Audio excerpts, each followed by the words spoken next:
Revista Espírita. Terceiro ano, 1860. Jornal de Estudos Psicológicos. Publicada sob a direção de Allan Kardec. Março de 1860. Estudos sobre o espírito de pessoas vivas. O Dr. Vignal.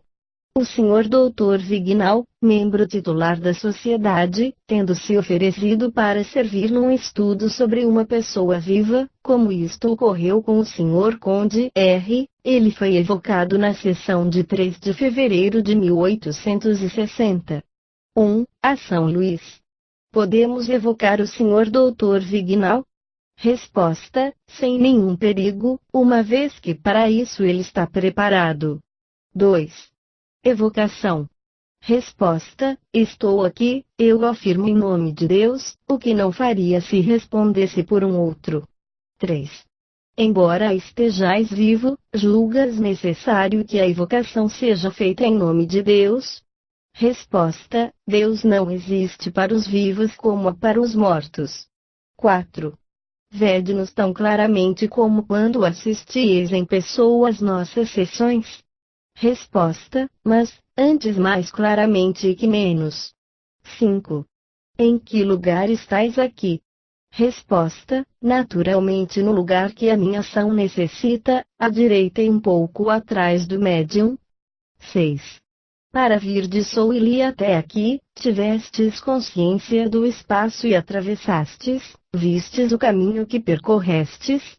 Resposta: não mais que a viatura que me conduziu. 7.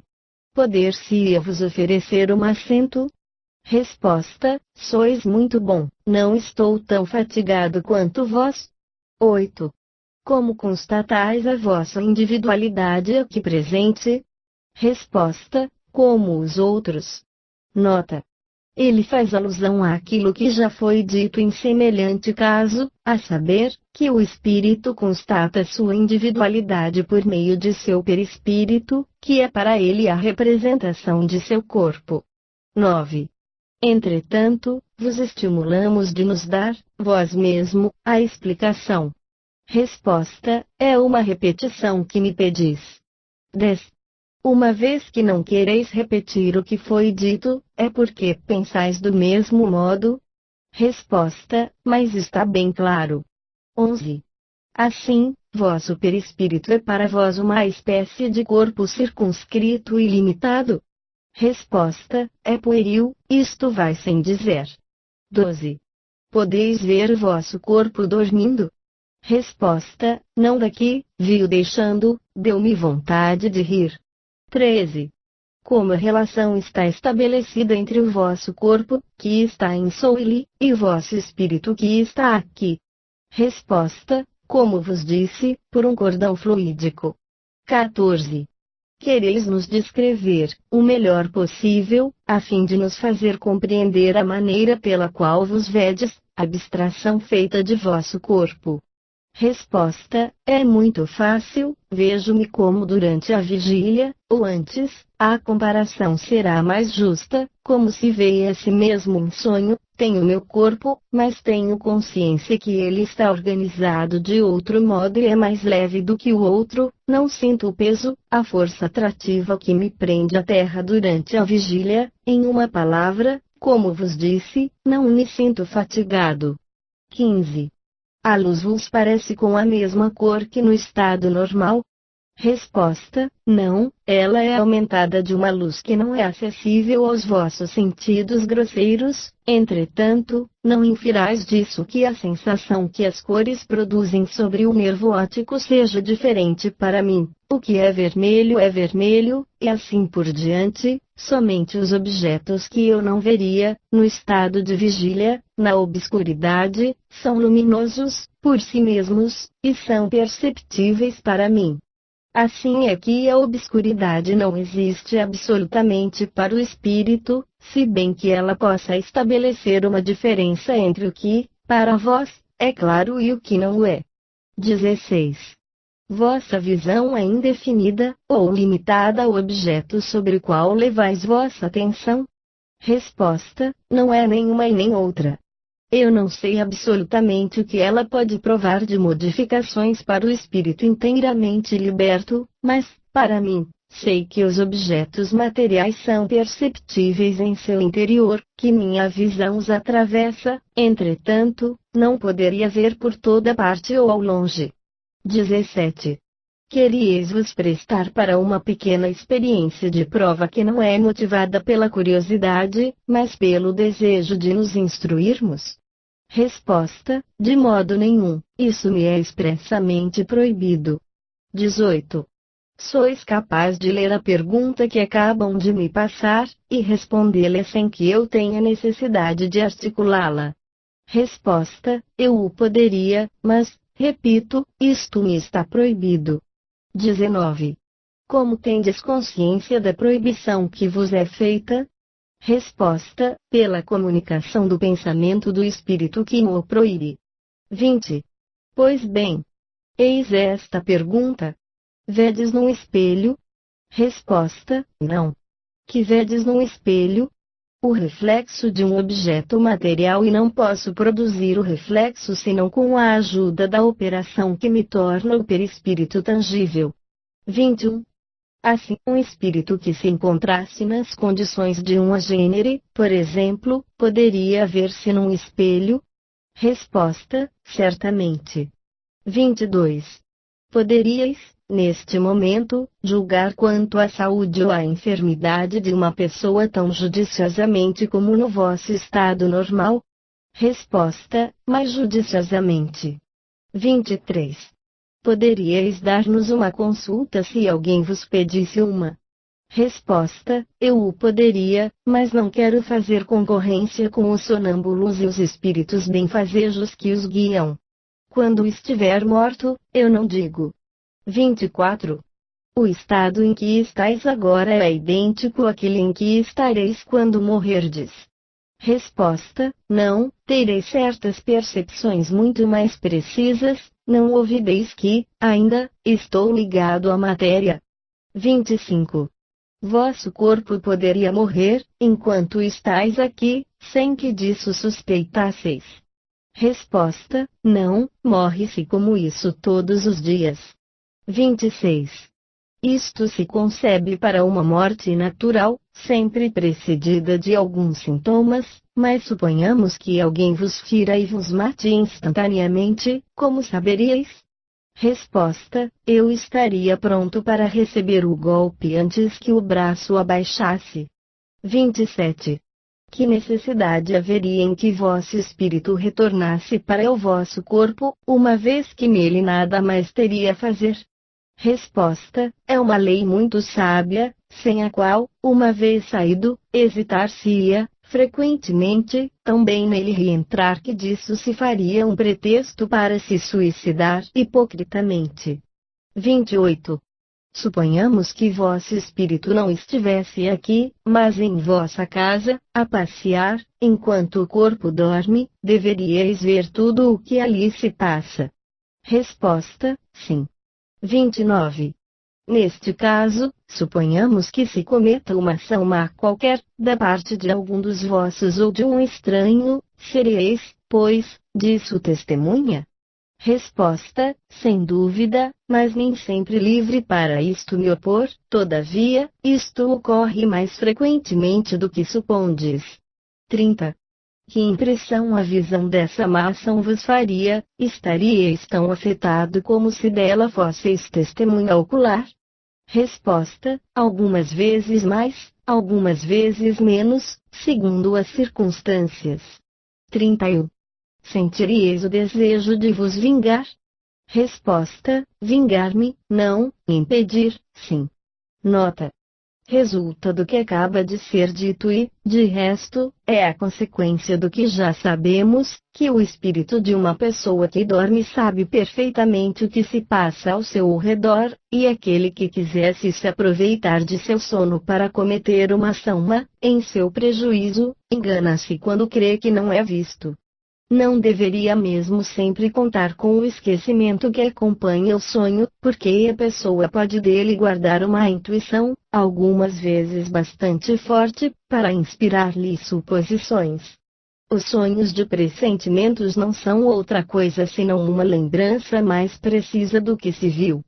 Está ainda aí uma das consequências morais do espiritismo, dando a convicção deste fenômeno, pode ser um freio para muitas pessoas. Eis um fato que vem em apoio a esta verdade. Uma pessoa recebe um dia uma carta sem assinatura e muito descortês, ela escavaria inutilmente a cabeça para descobrir-lhe o autor.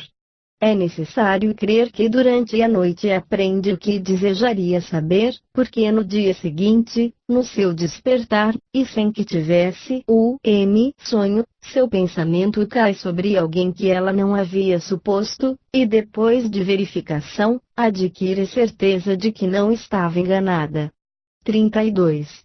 Voltemos às vossas sensações e às vossas percepções. Por onde vedes? Resposta: por todo o meu ser. 33. Percebeis o som-se por onde? Resposta: é a mesma coisa, uma vez que a percepção é transmitida ao espírito enclausurado por seus órgãos imperfeitos, deve estar claro para vós que sente, quando está livre, numerosas percepções que vos escapam. 34. Bate-se sobre uma campainha, ouvis perfeitamente este som? Resposta: mais do que vós. 35. Se vos fizesse ouvir uma música discordante, nisto sentiríeis uma sensação semelhante à que sentiríeis no estado de vigília? Resposta: eu não disse que as sensações eram análogas, há uma diferença, mas há percepção muito mais completa. 36. Percebeis os odores? Resposta: sem dúvida, sempre do mesmo modo. Nota: poder-se-ia dizer, segundo isto, que a matéria que envolve o espírito é uma espécie de abafador que amortece a acuidade da percepção. O espírito liberto, recebendo esta percepção sem intermediário, pode apanhar nuances que escapam àquele que a ela chega passando por um meio mais denso que o perispírito. Concebe-se, desde então, que os espíritos sofredores possam ter dores que, por não serem físicas, do nosso ponto de vista, são mais pungentes que as dores corpóreas, e que os espíritos felizes têm gozos dos quais as nossas sensações não podem dar-nos uma ideia. 37. Se tivesseis, diante dos vossos olhos iguarias apetitosas, sentiríeis o desejo de comê-las? Resposta: o desejo seria uma distração. 38. Suponhamos que, neste momento, enquanto o vosso espírito está aqui, vosso corpo tenha fome, que efeito a visão dessas iguarias produziria sobre vós? Resposta: isto me faria partir para satisfazer uma necessidade irresistível. 39. Poderíeis nos dar a compreender o que se passa em vós quando deixais vosso corpo para vir aqui, ou quando nos deixais para reentrar em vosso corpo? Como percebeis que estáis aqui? Resposta: isto ser-me-ia bem difícil, nele entro como dele saio, sem disto me aperceber, ou, dizendo melhor, sem me dar conta da maneira como se opera este fenômeno. Todavia, não credes que quando o espírito entra no corpo, esteja enclausurado como no seu quarto, ele irradia sem cessar ao seu redor, de tal sorte que, pode-se dizer, está frequentemente mais fora do que dentro, somente a união é mais íntima, e os laços são mais cerrados. 40. Vedes outros espíritos? Resposta: aqueles que querem bem que eu veja. 41. Como os vedes? Resposta: como eu mesmo. 42. Vede-os aqui ao vosso redor. Resposta: em multidão. 43. Evocação de Charles Dupont, espírito de Castelnaudary. Resposta: venho ao vosso chamado. 44. Ao mesmo. Estais mais tranquilo hoje que da última vez que vos chamamos? Resposta: sim, eu progrido no bem. 45. Compreendeis agora que as vossas penas não durarão para sempre? Resposta: sim. 46. Entrevedes o fim de vossas penas? Resposta: não, Deus, para minha punição, não me permite ver esse fim. 47. Ao Sr. Vignal. Vedes o espírito que acaba de nos responder? Resposta: sim, ele não é belo. 48. Quereis descrevê-lo? Resposta: eu o vejo como vi, com a diferença que não há nem sangue nem punhal, e que a sua fisionomia respira antes de tristeza que é de embrutecimento feroz que apresentava em sua primeira aparição. 49. Desperto, tendes conhecimento do retrato que foi feito deste espírito? Resposta: sim, demais estou informado. 50. Como reconheceis, vendo um espírito, se o seu corpo está morto ou vivo? Resposta: pelo seu cordão fluídico. 51. Como julgais o moral deste? Resposta: seu moral deve ser bem triste, mas ele se aprimora. 52. A Charles Dupont. Ouvistes o que se disse de vós, isto teve-vos encorajar para perseverar no caminho do progresso, onde errastes. Resposta: obrigado, é o que eu trato de fazer. 53. Vedes o espírito do doutor com o qual conversamos? Resposta: sim. 54. Como vedes? Resposta: eu o vejo com um envoltório menos transparente que dos outros espíritos. 55. Como julgais que ele ainda está vivo? Resposta: os espíritos comuns são sem forma aparente, este tem como uma forma humana, ele está envolvido por uma matéria semelhante a uma nuvem que repete sua forma humana terrestre, o espírito dos mortos não tem este envoltório, dele está desligado. 56. Ao Sr. Vignal. Se evocássemos um louco, o reconheceríeis e como? Resposta: eu não reconheceria se sua loucura fosse recente, porque não teria tido nenhuma ação sobre o espírito, mas se está alienado há muito tempo, a matéria exerceria uma certa influência sobre ele, isto, pois, lhe daria alguns sinais que lhe serviriam para reconhecê-lo como durante a vigília. 57. Podeis nos descrever as causas da loucura? Resposta: não é outra coisa senão uma alteração, uma perversão de órgãos que não recebem mais as impressões de um modo regular, e transmitem sensações falsas, e por isso mesmo executam atos diametralmente opostos à vontade do espírito. Nota: ocorre, frequentemente, que certas pessoas, cujo espírito é perfeitamente são, têm nos membros ou em outras partes do corpo, movimentos involuntários independentes de sua vontade, como, por exemplo, aqueles que são designados sob o nome de fiques nervosos. Compreende-se que se a alteração, em lugar de estar no braço ou nos músculos da face, estiver no cérebro, a emissão de ideias sofreria com isto, a impossibilidade de dirigir ou de dominar esta emissão constitui a loucura. 58. Depois da última resposta do Sr. Vignal, o médium que serviu de intérprete a Charles Dupont, escreveu espontaneamente: reconhecem-se esses espíritos, o dos loucos, em sua chegada entre nós, naquilo que eles giram em todos os sentidos sem terem uma ideia fixa nem de Deus, nem de preces, é-lhes preciso tempo para poderem se fixar. Assinado Calvieri. Ninguém tendo pensado em chamar esse espírito, o Sr. Belial perguntou se seria o do Dr. Calvieri, de Marsella, do qual fora outrora aluno. Resposta: sim, sou eu, morto há 1 ano e meio. Nota: o Sr. Belial reconhece a assinatura como a do Dr. Calvieri, mais tarde pôde-se compará-la a uma assinatura original, e constatar a perfeita semelhança da escrita e da rubrica. 59. Ao Sr. Calvieri. O que foi que nos proporcionou a vantagem da vossa visita inesperada? Resposta: não é a primeira vez que venho entre vós. Hoje, achei uma ocasião favorável para comunicar-me, e aproveitei-a. 60. Vedes vosso colega, o Dr. Vignal, que está aqui em espírito?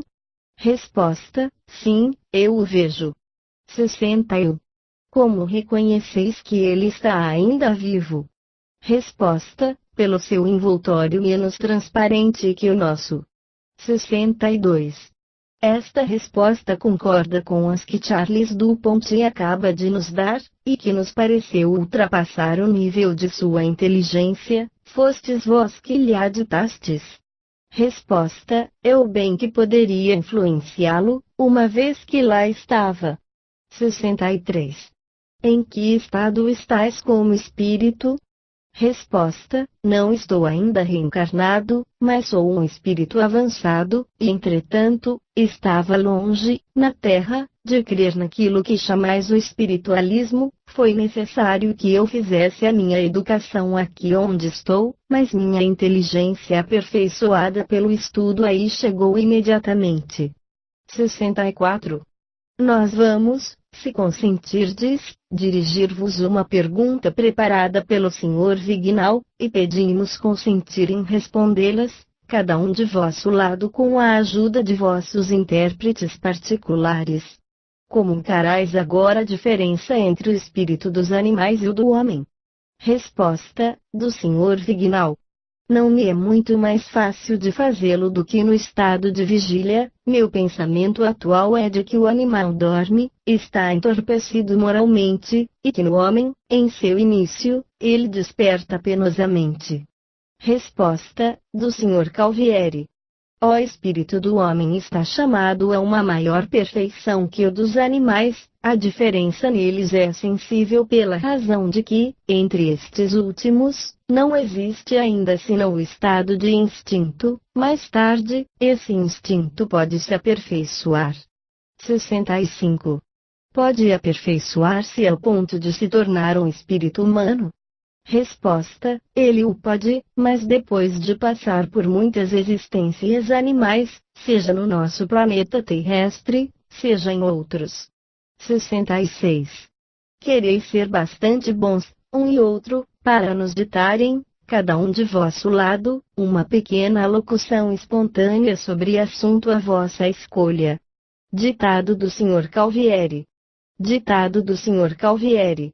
Meus bons amigos, eu estou tão feliz em poder conversar um pouco convosco que quero vos dar um conselho, não a vós particularmente que sois crentes, mas àqueles cuja fé ainda é vacilante, ou que não a têm ainda e a repelem. Que não posso ver aqui todos os meus colegas vivos, que não creram em mim. É verdade, entretanto, eu lhes diria que quando vivo, repeli com veemência a verdade, embora eu a sentisse no fundo de meu coração. A maioria dentre eles fazem como eu, por um falso amor próprio, não querem convir no que às vezes sentem, erram, porque a indecisão de sofrer na terra, sobretudo no momento de deixá-la. Instruí-vos, pois, sede de boa fé, sereis assim mais felizes em vossa vida bem como no mundo onde estou agora. Se quiserdes, virei, algumas vezes, conversar convosco. Calvieri. Ditado do Sr. Vignal. Porque a astronomia, e que nos importa o tempo que gastará uma bala de canhão para percorrer a distância que existe entre a Terra e o Sol? Assim raciocinam pessoas honestas que não veem outro resultado, nas ciências, senão a aplicação que dela podem fazer à indústria ou ao seu bem-estar, mas sem astronomia, qual razão teríeis para adotar antes o admirável sistema que nos foi desenvolvido, que tal ou tal outro posto em dia ao nosso redor por espíritos ignorantes ou ciumentos? Se a Terra fosse, como se acreditou por muito tempo, o ponto central do universo, se os numerosos sóis que povoam o espaço não fossem senão pontos brilhantes fixos numa abóbada de cristal, qual razão teríamos para admitir o passado e o futuro do espírito? A astronomia, ao contrário, vem nos demonstrar que a vida planetária que circula ao redor de nosso Sol, é refletida ao redor de todos aqueles que compõem a nebulosa da qual o nosso mundo faz parte, que todos esses planetas estão organizados de maneira diferentes uns dos outros, e que, consequentemente, as condições de vida neles não são as mesmas. Sois então conduzidos a vos perguntarem, se Deus criou instantaneamente para cada corpo, o espírito que deve animá-lo, por qual razão não teria achado justo de criá-lo aqui antes que ali, antes na terra que num outro mundo, e antes numa condição que numa outra?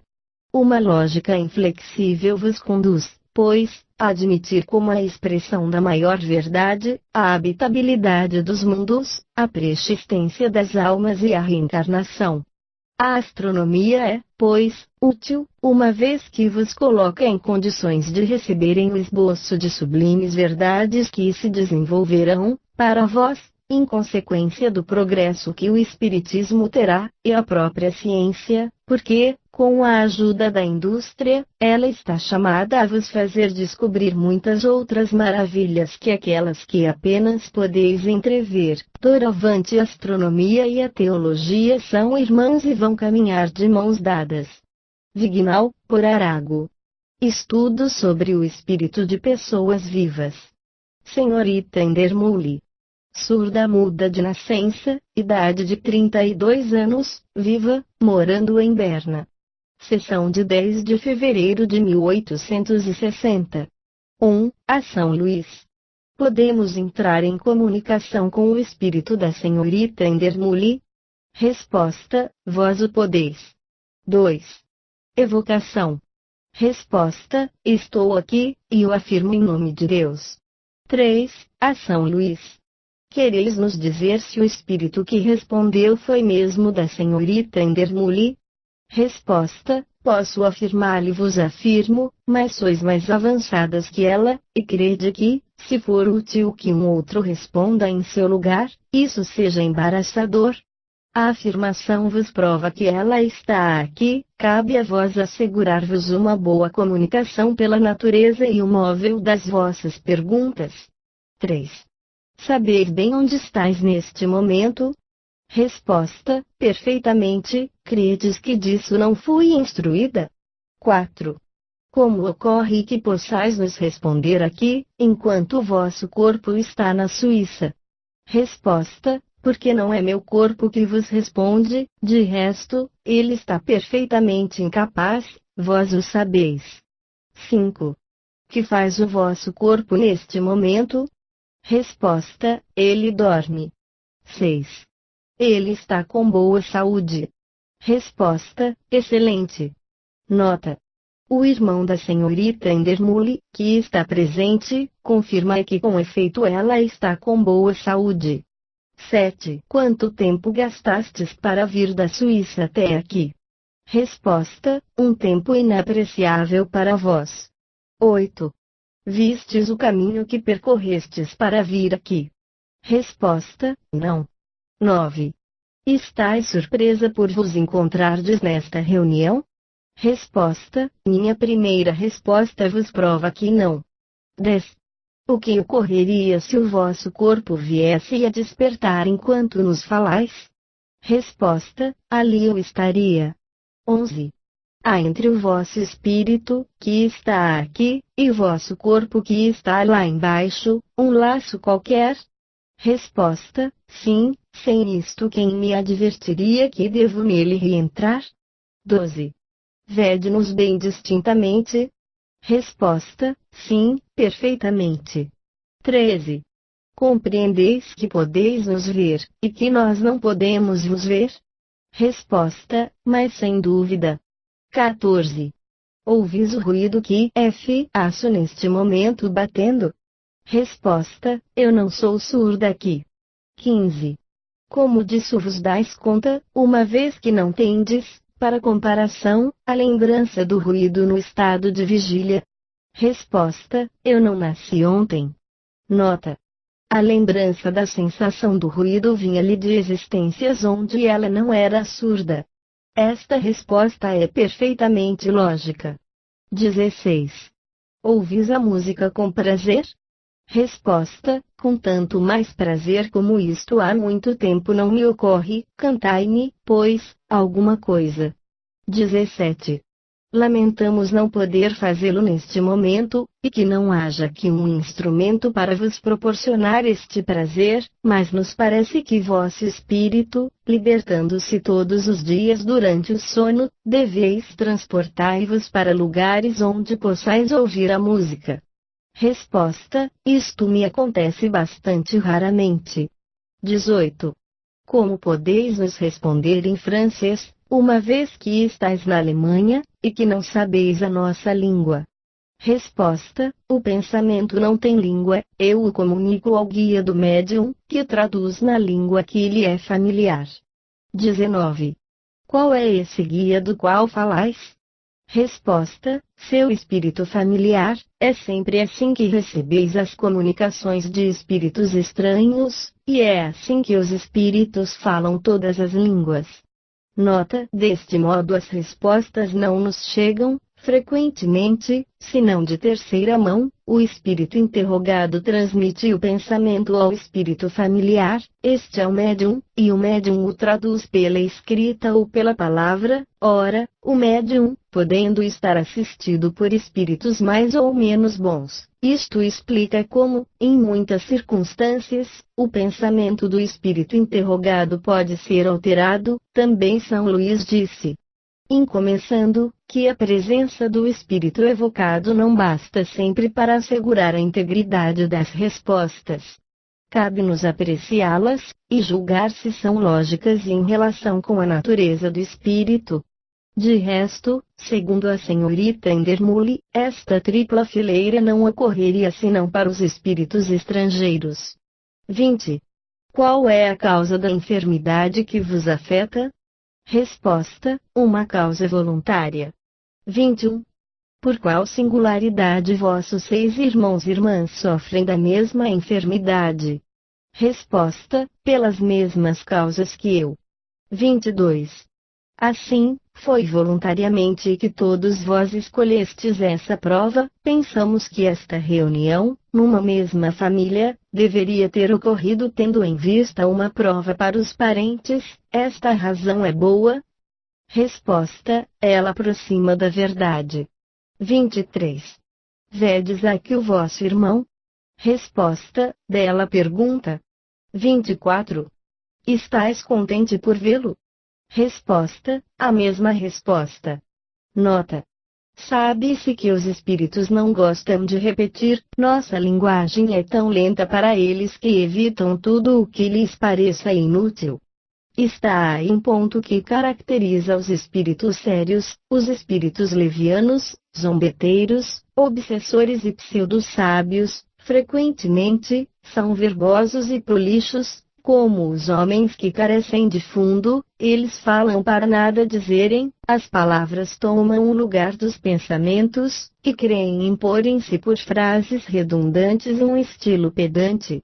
25. Quereis dizer-lhe alguma coisa? Resposta: peço-lhe receber a expressão dos meus sinceros agradecimentos pelo bom pensamento que teve ao me chamar aqui onde me encontro, muito feliz, em contato com os bons espíritos, se bem que, entretanto, vejo alguns que não valem muito. Com eles ganharei em instrução, e não esquecerei o que lhes devo.